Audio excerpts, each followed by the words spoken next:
Assalamualaikum warahmatullahi wabarakatuh. Alhamdulillah, wassalatu wassalamu ala rasulillah. Segala puji bagi Allah subhanahu wa ta'ala, juga salawat dan taslim Nabi besar Muhammad sallallahu alaihi wa sahbihi wasallam.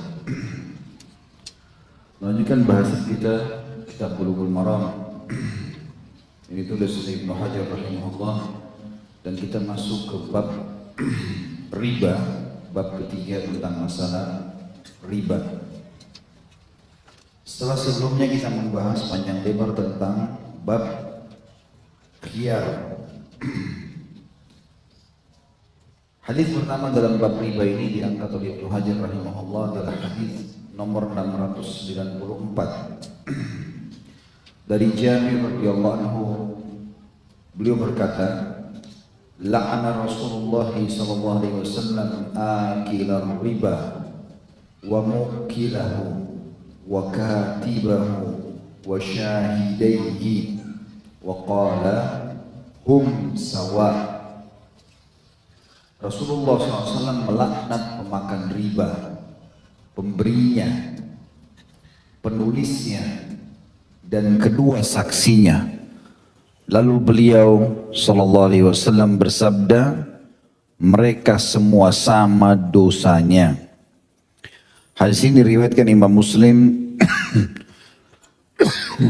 di jilid 3 halaman 1219, dan Imam Bukhari juga meriwayatkan hanya saja melalui sahabat Nabi yang lain, Abu Juhaifah radhiyallahu anhu, di jilid 7 halaman 217.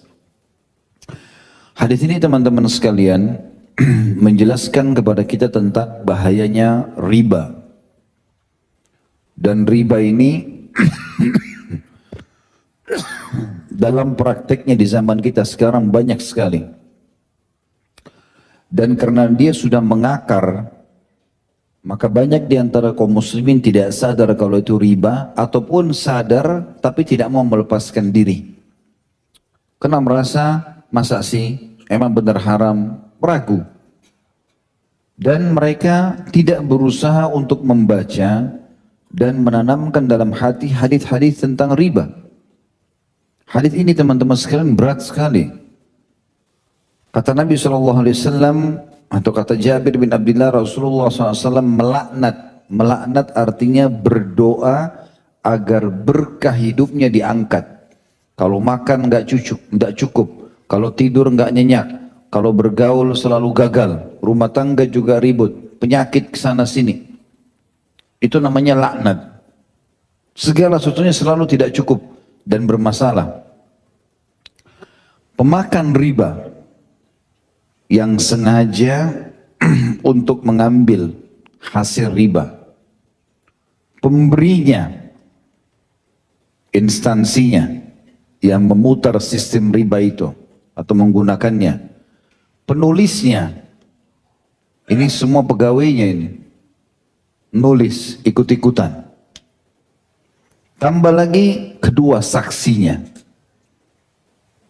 masuk semua rentetannya, ke masalah notarisnya, ke masalah orang yang punya ruko disewa, orang yang punya tanah disewa, proyek-proyek yang melalui tempat-tempat riba ini masuk semua di dalamnya. Apa kata Nabi SAW? Mereka semuanya sama. Saya kan cuma pegawai Ustaz, yang punya bank kan si fulan, yang punya instansi kan si fulan. Iya, Nabi SAW sudah rincikan 1400 tahun yang lalu. Mereka semuanya sama. Nah ini luar biasa, harusnya hati-hati. Hadis selanjutnya 695 dari Abdullah bin Mas'ud radhiyallahu anhu, dari Nabi SAW, beliau bersabda, "Ar-riba 73 baba, aisaruha mithlu an yankihar rajulu ummah, wa inna arbar riba irdur rajulil muslim."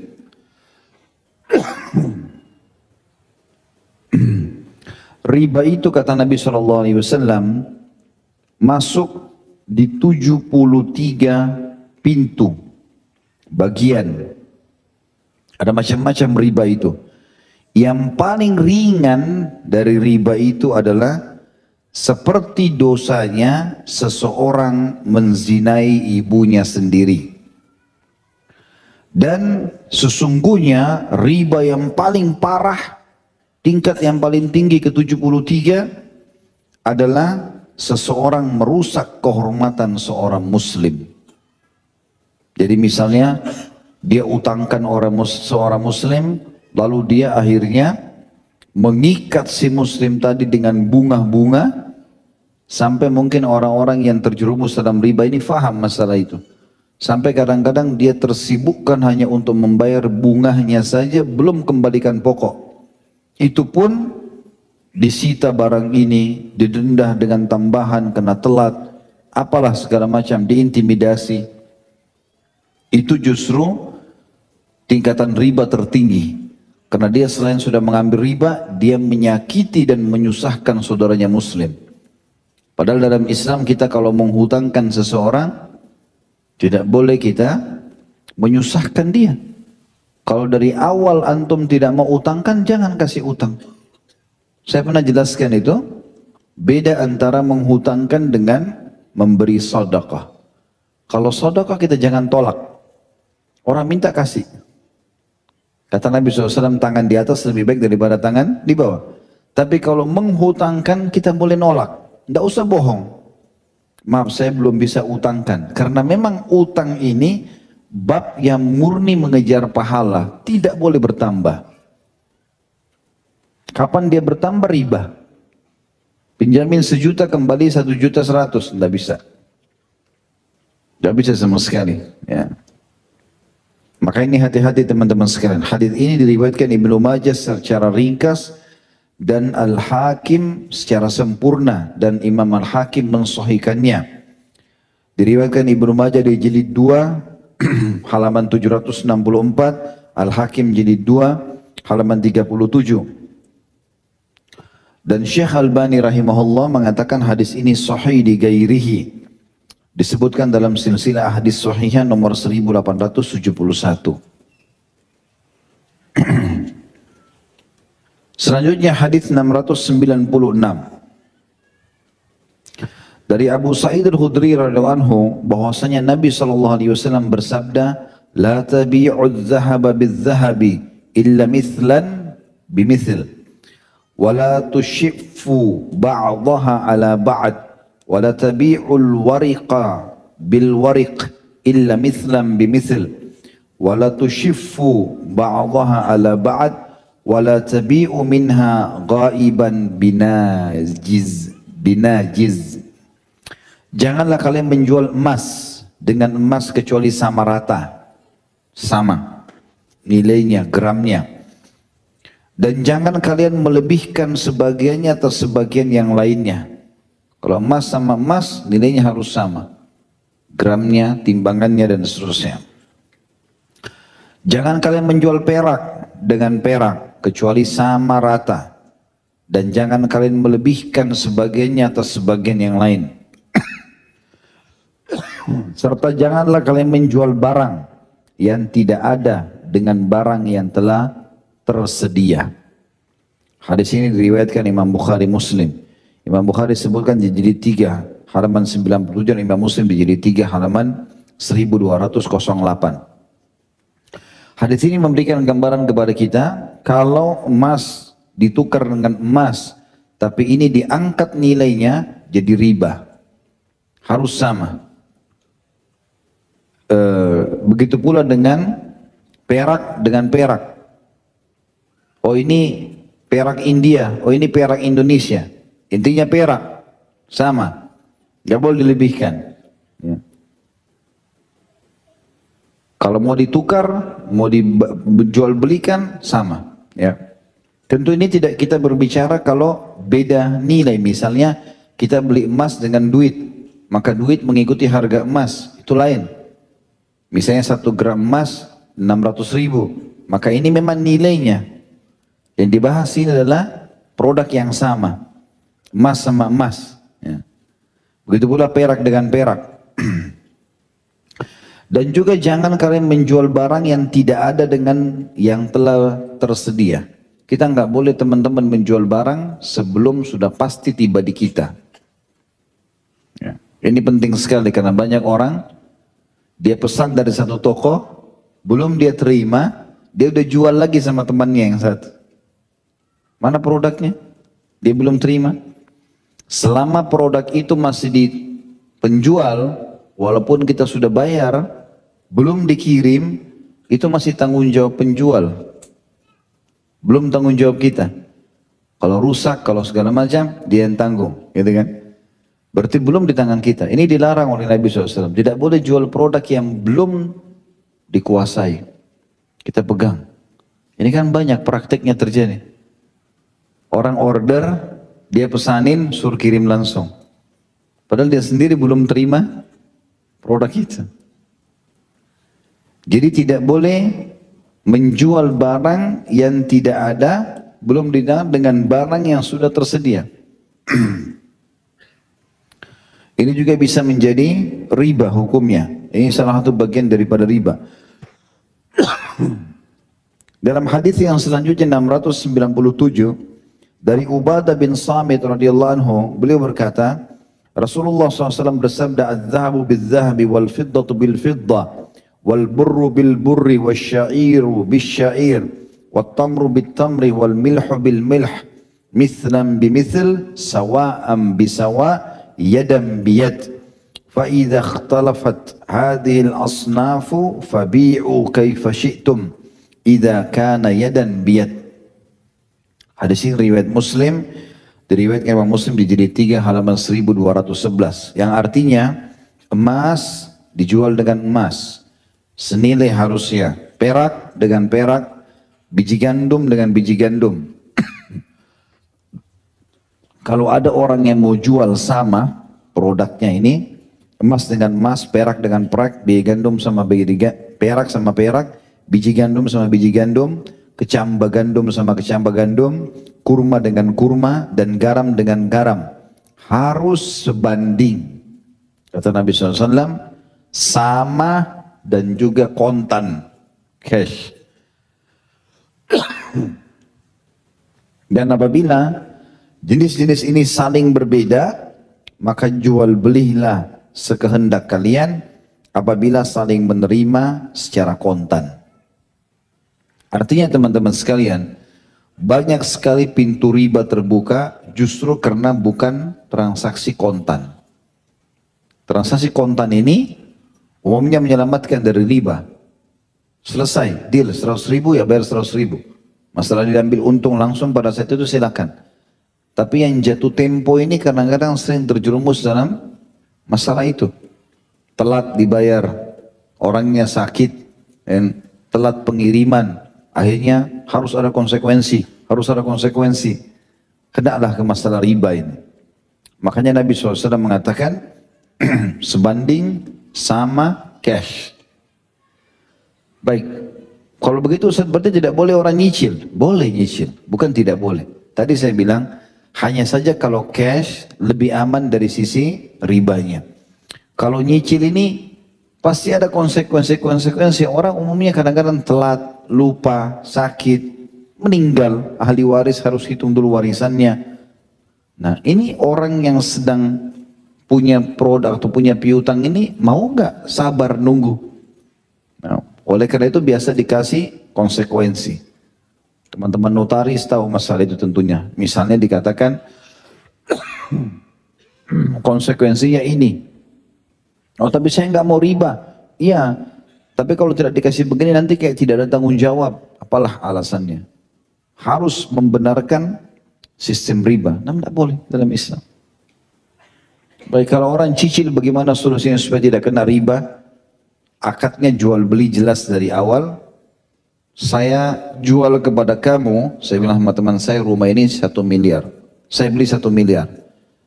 Dia tidak ada duit, dia datang ke saya mengatakan saya mau beli rumah. Khalid, baik, 1 miliar. Dibelikanlah sama dia. Lalu kemudian saya bilang, saya jual ke kamu 1,2 ya, akadnya jual beli. Baik, dicicil 36 bulan. Baiklah, silakan. 3 tahun misalnya. Dibayarlah per bulan sekian, sudah jelas dari awal modalnya berapa, jelas dari awal juga keuntungannya berapa. Ya. Ini cicilan boleh. Baik, kalau dia telat, tadi 36 bulan, rupanya di bulan ke-30 dia nggak bayar. Dia telat. Apa yang harus dilakukan supaya tidak kena riba? Kalau umumnya akad riba kan harus kena penalti. Kenapa telat? Setiap hari sekian misalnya. Ya. Kayak pernah kita jelaskan masalah kartu kredit 50.000 sekali telat misalnya. Mungkin berapapun nilainya, intinya ada dendahnya. Ini jadi riba. Bagaimana supaya tidak riba? Maka disepakati dalam akad, misal maksimal penundaan pembayaran 3 bulan. Jadi pembayaran 30 misalnya, tertunda maksimal ke pembayaran 33.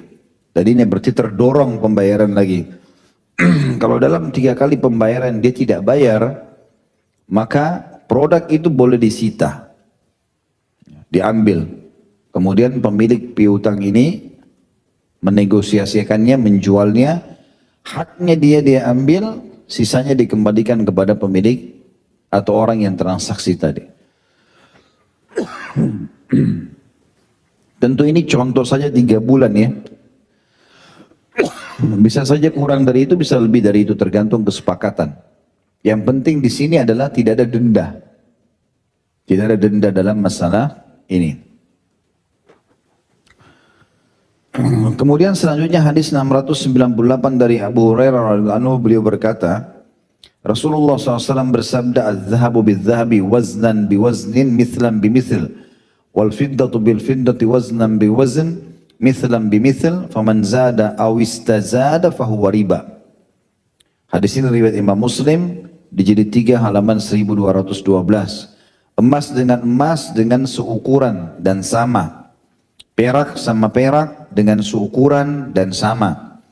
Maka barang siapa yang menambah atau meminta untuk ditambah, maka itulah riba. Jadi harus, jangan sampai ini emas, karena dia lagi pakai, dia suka 10 gram.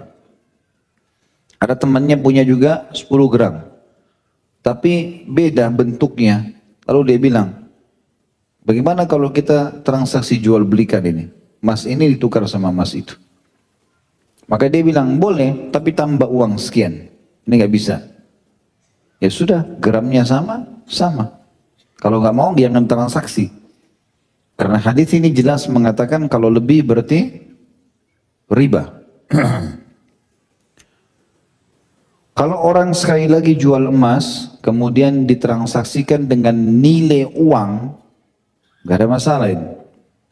Kita bicara sekarang kalau emas mau ditukar dengan emas, ya. Jadi tidak boleh ada nilai turun. Biasanya kan ada toko begitu ya. Beli sama dia nilainya sekian. Begitu mau dijual nilainya berbeda. Padahal tadinya orang beli begitu. Kalau emas mau ditukar sama emas lagi harus sama. Tapi kalau dia mau jual secara umum untuk menerima uang, bukan ditukar lagi dengan emas, maka tidak ada masalah. Karena nilainya sudah bukan sama dengan emas, tapi uang lain. Di sini kita bicara kalau bendahnya sama. Hadits 699 dari Abu Sa'id dan Abu Hurairah radhiyallahu anhuma, anna Rasulullah sallallahu alaihi wasallam istamala rajulan ala Khaybar, faja'ahu bitamrin janib. Faqala Rasulullah sallallahu alaihi wasallam, "Akullu tamrin Khaybarin hakadha?" Qala la.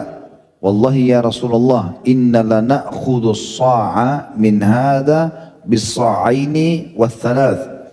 Faqala Rasulullah SAW, la taf'al, bi'il jam'a bid-darahim thumma ta' ya bid-darahim janiba. Wa qala fil mizan mithla dhalik. Hadis ini riwayat Bukhari Muslim. Imam Bukhari jilid 3 halaman 102, Imam Muslim jilid 3 halaman 1215. Yang artinya bahwasanya Rasulullah SAW telah mempekerjakan seseorang pada wilayah Khaybar. Lalu dia datang kepada beliau SAW dengan membawa kurma yang paling baik kualitasnya. Maka Rasulullah SAW bersabda, apakah semua kurma Khaybar begini kualitasnya? Kata dia, tidak. Demi Allah, wahai utusan Allah. Sesungguhnya kami sering menukar satu sa', ya, satu genggam kurma seperti ini diganti dengan 2 sa' kurma biasa, atau dengan 2 sa' yang baik dengan 3 sa' yang biasa. Maka Nabi SAW mengatakan, jangan lakukan itu. Kalau produknya sama nggak boleh. Harus sekilo, 2 kilo, 2 kilo, sama. Kalau produk sama, mau barter produk ini. Ya. Jangan lakukan itu. Lalu Nabi SAW kasih solusi. Namun, kalau kau mau, juallah kurma itu yang biasa tadi, yang 2 takaran, jual dulu dalam bentuk dirham, ada duitnya. Kemudian belilah kurma yang baik dengan dirham-dirham itu. Berarti kan kita bisa jual dulu, nilainya baru kita beli yang ini. Seperti itulah. Kalau enggak harus sama. Ya. Walaupun kurma ini jenisnya mungkin ini lebih bagus atau ini kurang, tapi kilonya sama. Seperti itulah. Kalau mau barter produk dengan produk ya. Makanya solusi terbaik diberikan Nabi SAW, jual dulu yang punya kamu biasa itu, lalu kamu ganti. Ya. Ini bisa ditarik dalam semua transaksi ya, teman-teman sekalian ya. Jadi kalau kita mau beli, mau jual mobil tua, motor tua, jual dulu. Udah ada nilainya berapa, baru kita beli yang lain. Gitu. Seperti itulah solusi yang terbaik, sehingga dia sudah selesai akad transaksi yang pertama, kita baru seperti pindah ke akad transaksi yang baru. Jelas ya? Anggap jelas. Sedangkan dalam riwayat Imam Muslim, wa kadzadzikal mizan. Demikian juga dengan timbangan. Semua yang ditimbang ditakar sama. Sekilo, 2 kilo, 2 kilo. Walaupun secara kualitas berbeda. Harus sama. Kalau mau tidak sama, jual dulu yang ini, kemudian ada nilai uangnya, baru beli yang itu. Hadis 700 dari Jabir bin Abdullah radhiyallahu anhu, beliau berkata, naha Rasulullah SAW an bai'is subrati minat tamri la yu'lam makiluha bil kailil musamma minat tamr. Rasulullah SAW telah melarang jual beli tumpukan kurma yang tidak diketahui takarannya dengan takaran yang dikenal untuk kurma tersebut. Hadis ini diriwayatkan Imam Muslim di jilid 3 halaman 1162. Artinya hadis ini menjelaskan seseorang kalau bertransaksi yang dasarnya memang ditakar, takarlah, gitu kan. Ditakar, ditimbang. 1 dus ini 20 kilo. Kan kita biasa begitu ya. Isi bersih 20 kilo misalnya ditulis di dusnya. Itu bagus itu. Ya, kalau tidak jelas, saya jual, ini saya baru turunkan kurma ya, dari pohonnya, 1 tumpuk, entah berapa kilo. Saya jual langsung sama tumpukannya itu. Nih, 1.000 real. Nggak boleh. Harus tahu ini, jumlahnya berapa. Mungkin dia untung si pembeli atau dia rugi. Mungkin. Masih ada tebak-tebak di situ. Tapi ini tidak ditakar, timbang semuanya. Ya. Hadis 701 dari Ma'mar bin Abdullah radhiyallahu anhu, beliau berkata, inni kuntu asma'u Rasulullah SAW yaqul at-ta'amu bit-ta'ami mithlan bimithl wa kana ta'amuna yawma idin asy-sya'ir. Sesungguhnya saya pernah mendengar Rasulullah SAW bersabda, jual beli makanan dengan makanan itu harus sebanding, dan makanan kami saat itu adalah gandum. Hadis ini riwayat Imam Muslim di jilid 3 halaman 1214. Artinya kalau produk yang sama jenisnya, makanan sama makanan harus sama. Ya. Ini ukurannya sekian gram ditukar dengan sekian gram. Beras kah, gandum kah, kurma kah, kismis atau apa saja. Dan saya sudah bilang tadi, solusi terbaik kalau kita mau lepas dari riba, jual dulu yang produk kita, ambil duitnya, baru beli produk dia. Maka itu cara yang paling aman. 702 dari Fadhalah bin Ubaid radhiyallahu anhu, beliau berkata, "Ishtaraitu yawma Khaybarin kiladatan bithnai asyara dinara fiha zahabun wa kharaz fafasaltuha fawajadtu fiha akthara min 12 dinara fadzakartu dhalika lin-nabi sallallahu alaihi wasallam faqala la tuba'u hatta tufsal." Pada waktu terjadi perang Khaybar, saya sempat membeli sebuah kalung dengan harga 12 dinar. Di dalamnya terdapat emas dan permata. Lalu saya memisahkannya dan saya menemukan di dalamnya lebih dari 12 dinar. Artinya tadinya kalau emas ini dipisahkan, permata itu dipisahkan lalu dihitung masing-masing, lebih dari 12 dinar harganya. Kemudian saya menceritakan hal itu kepada Rasulullah SAW dan beliau bersabda, "Janganlah kamu menjualnya hingga ia dipisahkan. Kalau kamu niat menjual seperti yang kau dapatkan, jual. Kalau kau ingin menilai masing-masing, nggak boleh emas ada permatanya, baru bilang ini emas harganya sekian, ini permata harganya sekian. Nah, dia sudah satu komponen. Waktu dia beli pun satu komponen. Maka kalau mau dijual, jual semua. Atau kalau mau dipisah-pisah, tapi masing-masing kasih nilai, bukan dalam satu komponen. Betul-betul permatanya dicabut semua, dijual sendiri, emasnya juga dijual sendiri, baru bisa. Hadis ini tentu diriwayatkan oleh Imam Muslim tadi, sudah kita sebutkan di jilid 3 halaman 1213. Hadis 703 dari Samurah bin Jundub radhiyallahu anhu, beliau berkata, "Anna Nabiy sallallahu alaihi wasallam naha an bai'il hayawani bil hayawani nasi'ah." Bahwasanya Nabi sallallahu alaihi wasallam telah melarang jual beli hewan dengan hewan secara kredit. Diriwayatkan oleh Imam 5 dan disahihkan oleh Tirmidzi dan Ibnu Jarud. Disebutkan oleh Imam Ahmad di jilid 5 halaman 12, Abu Dawud jilid 3 halaman 250, An-Nasai jilid 7 halaman 292, Tirmidzi jilid 3 halaman 538 dan Ibnu Majah jilid 2 halaman 763, Ibnu Jarud di jilid 2 halaman 156. Hadis ini memberikan pelajaran tentang tidak boleh transaksi hewan dengan kredit. Dan kalau ada yang melakukannya, maka menurut Ibnu Hajar masuk dalam bab riba. Harus dijual cash, kalaupun harus transaksi. Ya. Tidak boleh dicicil. Ya. Kalau misalnya dia mengatakan, saya mau beli sapi ini atau kambing ini untuk Idul Adha, saya diberi tanda ya, saya akan bayar ini sebentar lagi, saya mau pergi dulu. Nanti saya bayar, gak ada masalah. Tapi yang tidak boleh, saya beli sapi ini 10 juta. Tapi saya mau kurbankan besok, tapi saya cicil ya. 10 juta ini 5 juta sekarang, 5 juta minggu depan pada saat terima gaji. Gak boleh. Ya, hewan harus cash.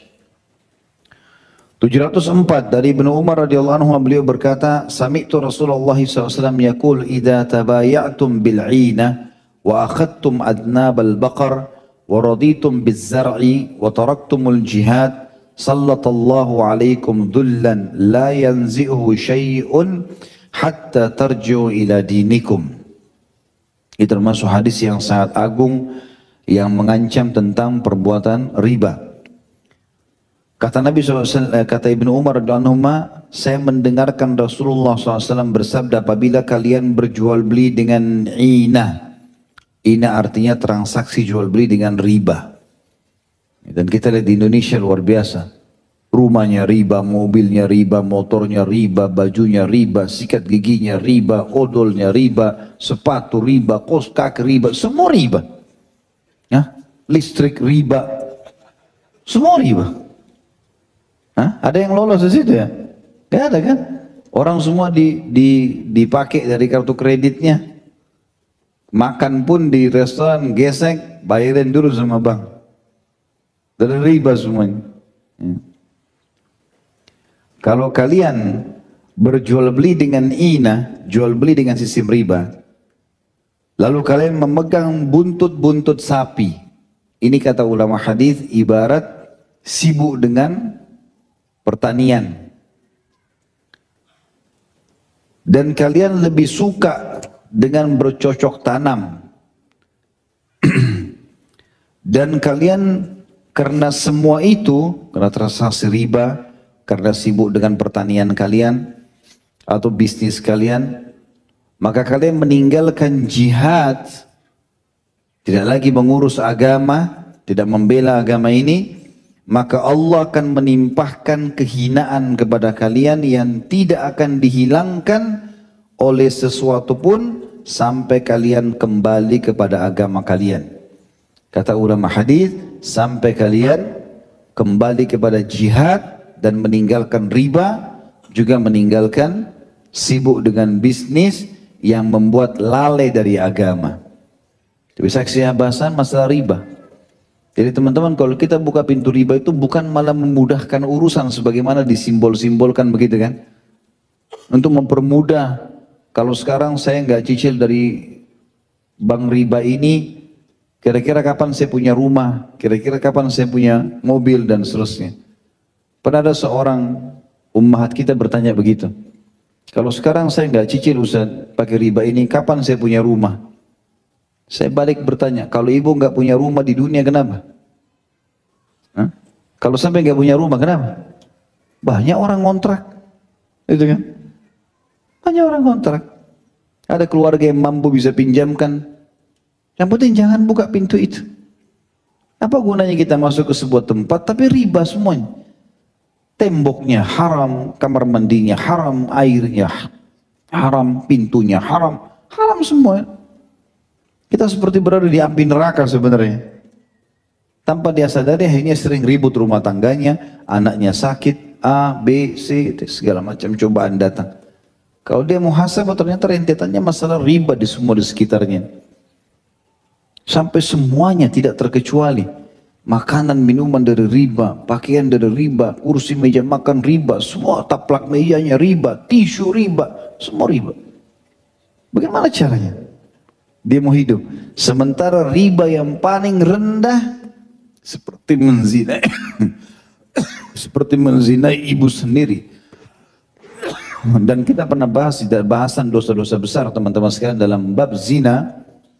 Zina yang tertinggi, yang paling berat itu adalah berzina dengan mahram. Ya, berzinanya seorang anak sama ibu, ya, orang tua sama anak maksudnya, ya, saudara sama saudarinya. Ini mahramnya. Itu zina paling berat. Bahkan ini dalam Islam, kalau ada orang berzina belum menikah, kalau dia berzina bukan sama mahramnya, umum, maka kalau dia belum berzina, dia belum menikah, hukumnya dicambuk 100 kali, diasingkan 1 tahun. Kalau dia sudah menikah, baru dia berzina dirajam, sampai mati kan gitu. Tapi khusus orang yang berzina dengan mahramnya, dengan ibunya, dengan ayahnya, dengan saudaranya, dengan anaknya, ponakannya, mahramnya, maka hukumnya walaupun dia belum menikah, dibunuh. Nggak pakai melalui proses zina umum tadi. Kalau belum menikah masih ada cambuk 100, diasingkan 100, ini nggak lagi, langsung dibunuh walaupun dia belum menikah. Karena beratnya. Kata Nabi SAW, semua yang berzina dengan mahramnya bunuh. Seperti itu. Ya, jadi berat sekali. Sementara teman-teman, dosa teringannya riba, yang antum beli air mineral 10.000, yang antum beli tisu 10.000, yang antum beli sepatu 100.000, itu yang antum anggap ringan, uang kecil, itu lebih berat daripada menzinai ibu sendiri. Bagaimana orang bisa menganggap ini remeh? Karena ini berat, gitu kan? Hadis ini tentu disebutkan oleh Abu Dawud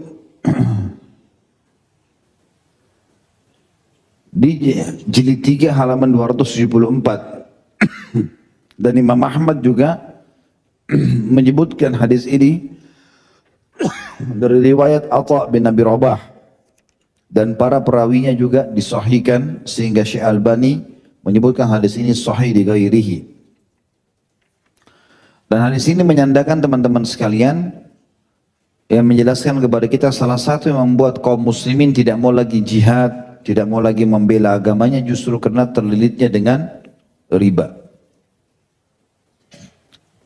Riba itu betul-betul mematikan ghirah, kecemburuan agama. Sudah nggak ada lagi. Susah hidupnya, sumpek. Apalagi kalau ditagih, dikejar. Kalau tidak salah kemarin ada yang sempat begitu menyampaikan. Punya utang 200 juta kalau nggak salah. Tapi riba. Gitu kan. Dia harus bayar 500 juta kalau nggak salah utangnya. Dia harus bayar bunganya saja tiap bulan 200 juta. Belum pokok. Zalim betul ini.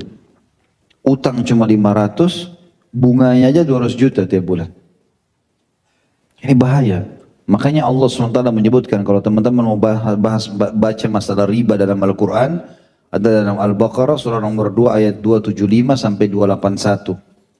Di antara ayatnya Allah mengatakan, sesungguhnya kalian akan melihat orang-orang yang memakan riba berdiri seperti orang yang kesurupan syaitan atau gila.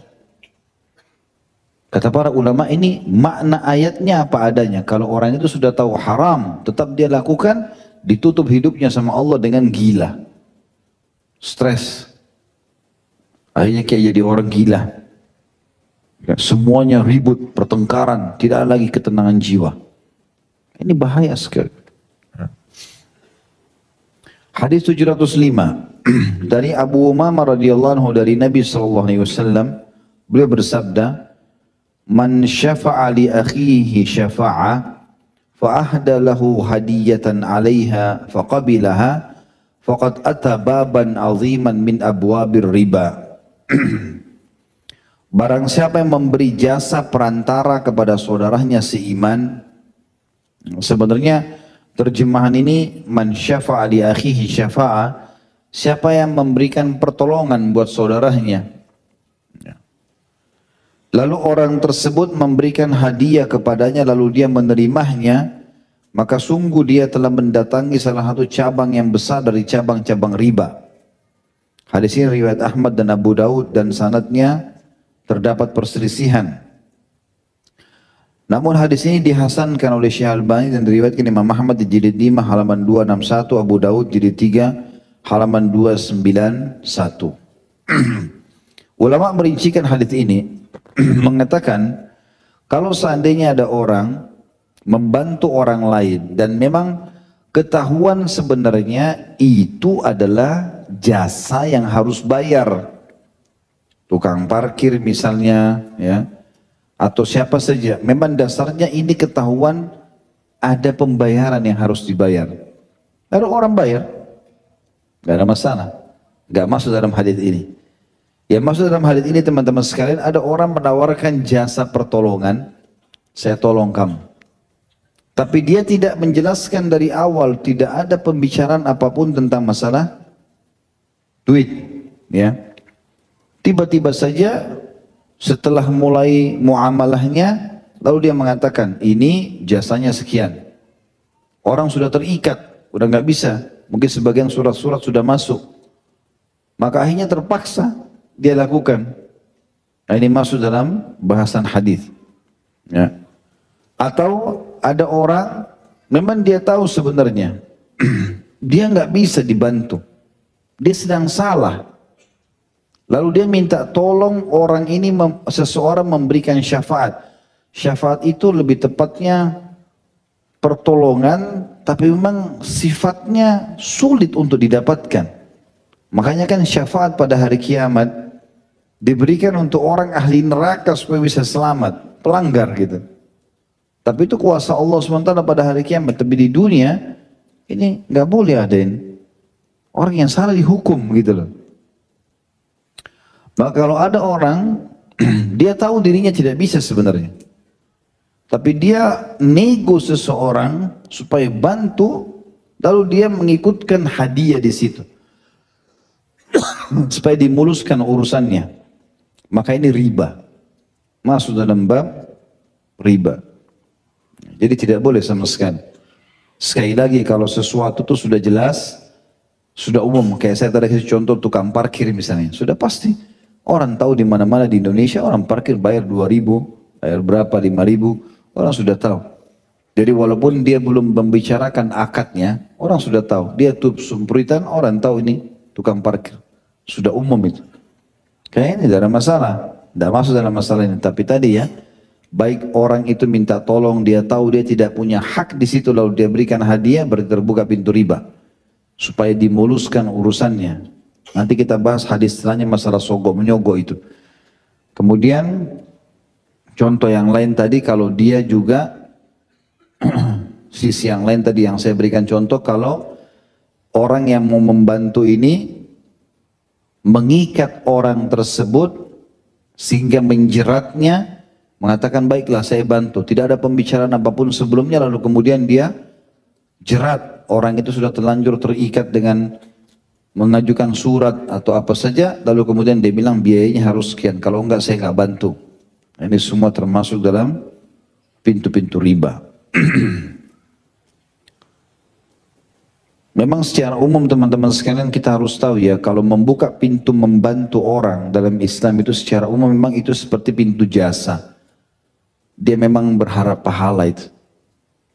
Umumnya ya, secara umum. Kecuali tadi saya bilang sesuatu itu sudah masyhur, memang dia membantu dan memang ada nilai dari bantuannya itu. Dari awal orang semua sudah tahu, maka itu lain. Hadis 706 dari Abdullah bin Amr bin As radhiyallahu anhu, beliau berkata, la'ana Rasulullah sallallahu alaihi wasallam ar-rashiyah wal murtashiyah. Rasulullah sallallahu alaihi wasallam melaknat penyuap dan pemberi suap.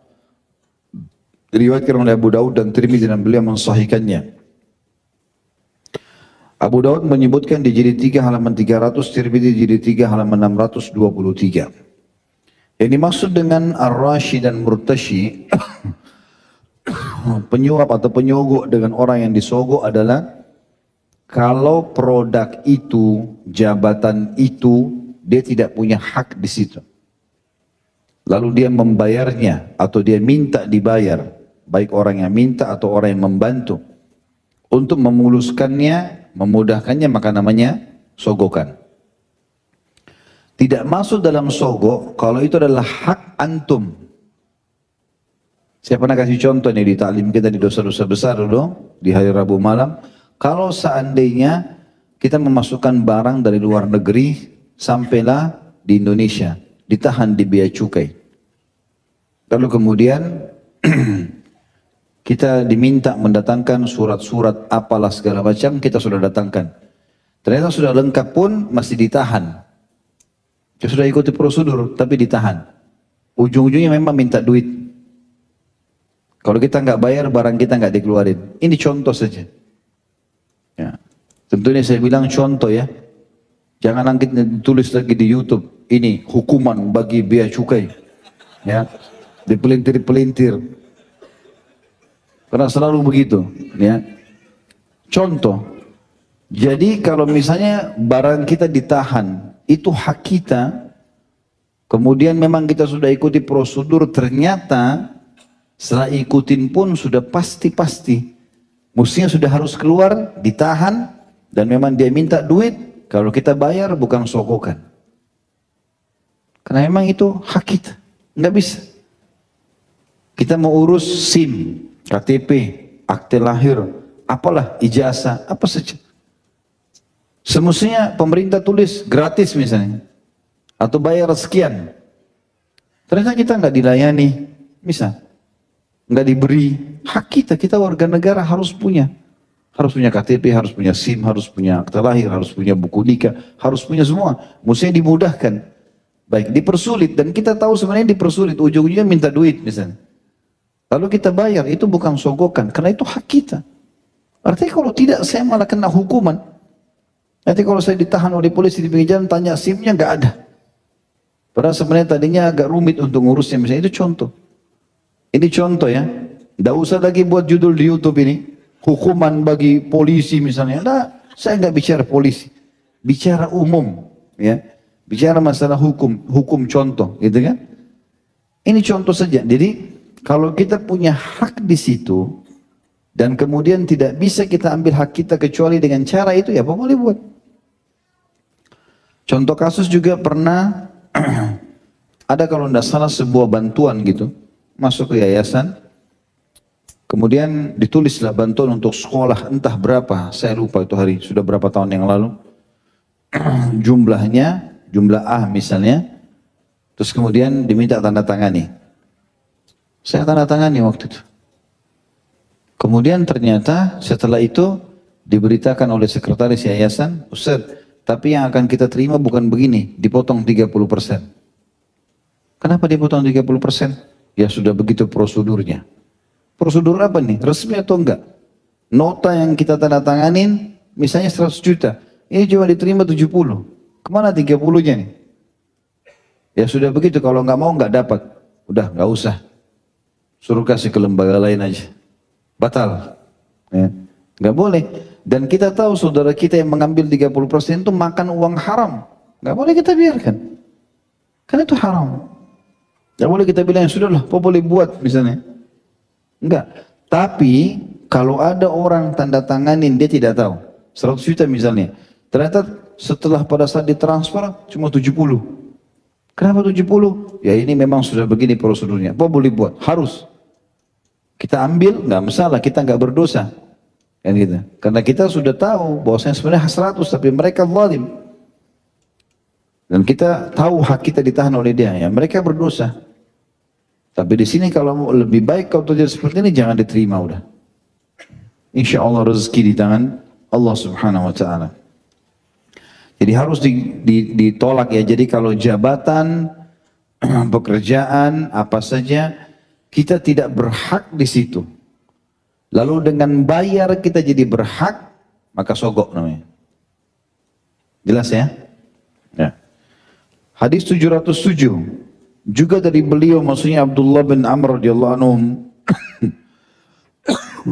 anhuma, beliau berkata, anna Nabi sallallahu alaihi wasallam amarahu an yujahhiza jaishan fanafidatil ibl fa'amarahu an ya'khudha ala qalaisis sadaqah qala fakuntu akhudul ba'ira bil ba'iraini ila ibilis sadaqah. Bahwasanya Nabi SAW memerintahkannya agar menyiapkan sebuah pasukan dan ternyata tidak ada unta. Lalu beliau SAW memerintahkan untuk mengambil unta-unta muda hasil zakat. Dia berkata, lalu saya mengambil 1 ekor unta dengan membayar 2 ekor unta yang saya kembalikan kemudian pada unta-unta zakat.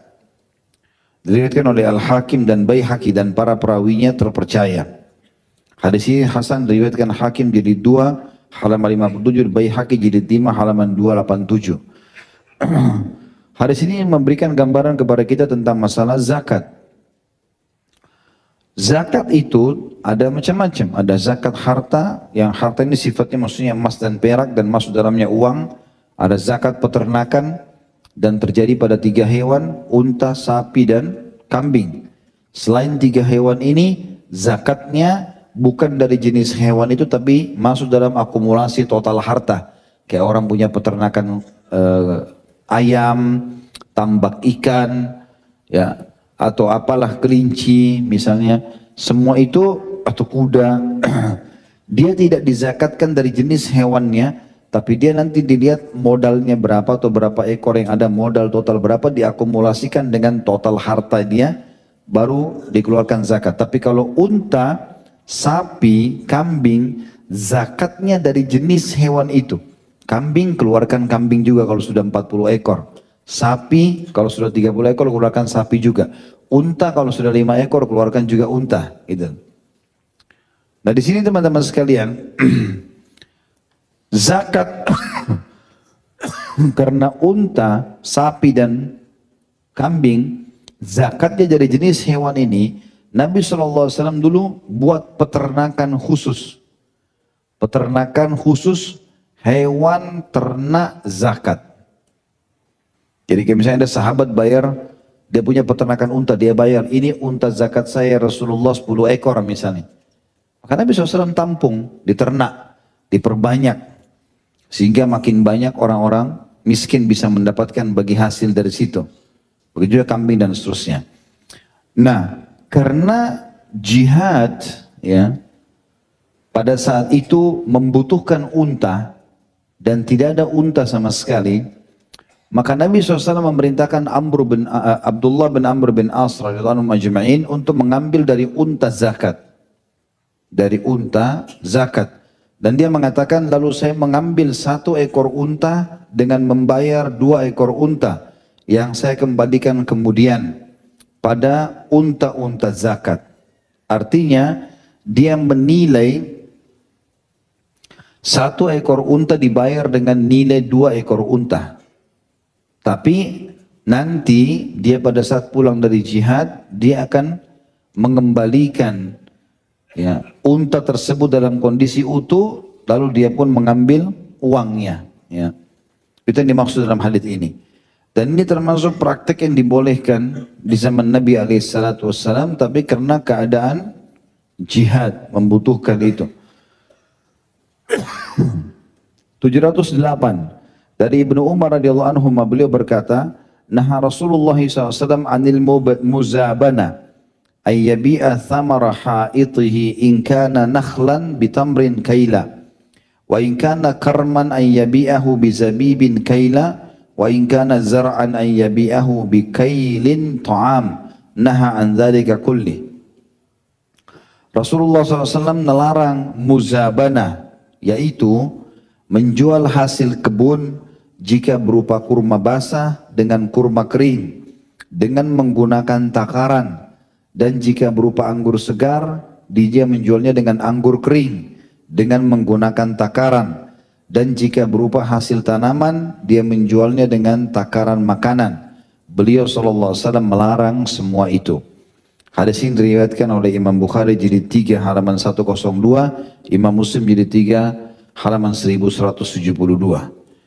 Hadis ini memerintahkan kepada kita tentang menjual jenis barang yang sama harus dengan jenis yang sama. Kalau kurma kering sama kurma kering, kurma basah sama kurma basah. Karena dalam takaran berbeda. Kita tahu tentu kurma basah lebih berat.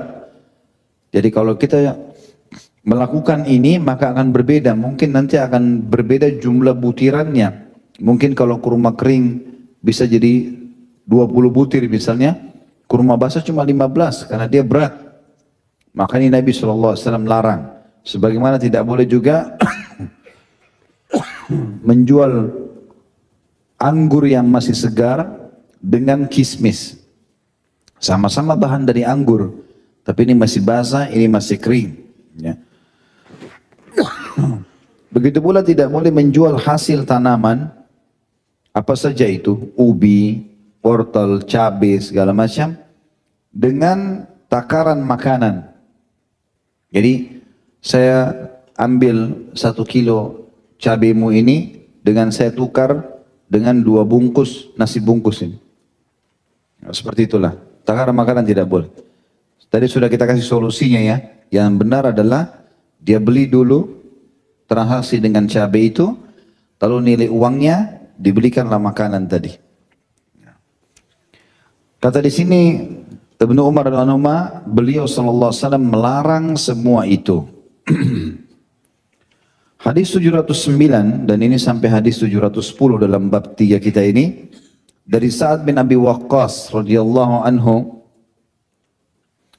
beliau berkata, "Sami'tu Rasulullah sallallahu alaihi wasallam wa su'ila 'an ishtira'ir rutabi bit-tamr." Faqala ayanqusur rutabu idza ya'is? Qalu na'am, fanaha an dzalik. Saya telah mendengar Rasulullah SAW ditanya tentang jual beli kurma basah dengan kurma kering. Maka beliau SAW balik bertanya, apakah kurma kering? Ini keliru ya terjemahannya. Kalau yang pegang buku diganti itu. Apakah kurma basah? Itu diganti terjemahannya itu. Saya ulangi hadisnya, saya telah mendengar Rasulullah SAW ditanya tentang jual beli kurma basah dengan kurma kering. Maka beliau SAW balik bertanya, apakah kurma basah? Terjemahan situ apakah kurma kering ya? Apakah kurma basah akan berkurang takarannya bila mengering? Maka mereka menjawab iya. Maka Nabi SAW melarang hal tersebut. Kalau misalnya tadinya kurma basah ini sama timbangnya dengan kurma kering, sekilo-sekilo, tapi ternyata nanti setelah kurma basah ini mulai mengering, dia jadi kurang. Tadinya sekilo jadi sisa 700 gram. Sementara kurma kering tetap 1 kilo, maka ini dilarang. Karena kesannya tidak berimbang. Hadis ini diriwayatkan oleh Imam 5 dan disahihkan oleh Ibnu Madini, At-Tirmidzi, Ibnu Hibban dan Al-Hakim. Imam Ahmad meriwayatkan di jilid 1 halaman 175, Abu Dawud jilid 3 halaman 251, An-Nasai jilid 7 halaman 268, Tirmidzi jilid 3 halaman 528, Ibnu Majah jilid 2 halaman 761, Ibnu Hibban jilid 11 halaman 378, dan Al-Hakim jilid 2 halaman 38. Hadis 710 dan terakhir dalam bab riba kita ini adalah dari Ibnu Umar radhiyallahu anhu anna Nabiy sallallahu alaihi wasallam naha an bai'il kali'i bil kali'i, yakni ad-dainu bid-dain. Bahwasanya Nabi SAW telah melarang jual beli al-kali dengan al-kali, yaitu hutang dengan hutang. Hadis diriwayatkan oleh Ishaq dan Bazzar dan sanadnya ada kelemahan. Al-Bazzar menyebutkan dalam Kashful Astar di jilid 2 halaman 91 sampai 92, dan Syekh Albani menyebutkan dalam Al-Irwa dan mengatakan ada illah di sini, ada Muhammad bin Ubaidah yang dianggap orang ini lemah. Sebagian ulama berpegang pada hadis ini dan mengatakan bahwasanya tidak boleh transaksi utang dengan utang adalah orang memang mengutangkan kepada orang lalu kemudian dia ganti dengan akad transaksi jual beli. Sementara ada hadis lain Nabi SAW mengatakan tidak halal transaksi yang tergabung antara utang dan jual beli. Ya, tidak boleh transaksi utang dan jual beli. Jadi kalau utang piutang akadnya utang piutang, tidak boleh berubah jadi jual beli, atau jual beli ya jual beli. Tidak boleh berubah menjadi hutang piutang. Itu yang dimaksud. Namun umumnya ulama yang berpegang pada bahwasanya hadis ini lemah, maka mereka tidak memakai hadis ini dalam masalah-masalah fikih. Allahu a'lam. Jadi ini insyaallah bahasan kita. Subhanakallahumma bihamdika asyhadu an la ilaha illa anta astaghfiruka wa atubu ilaik. Wassalamualaikum warahmatullahi wabarakatuh.